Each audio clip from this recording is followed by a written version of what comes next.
BOXTECH.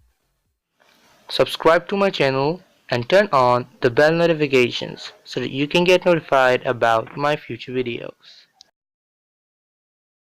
Hey guys, how are you? In this video, I'm gonna draw and talk about the Galaxy A9 Star Pro, which is the first phone by Samsung having quadruple camera setup on the back.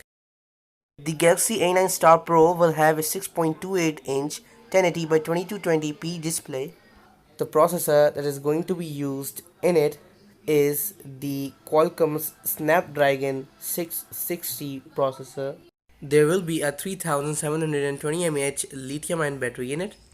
Now we can talk about the cameras. As we know, there is a quadruple camera setup on the back of this phone. So first up is the 24 megapixel camera with f1.7 aperture for low light conditions.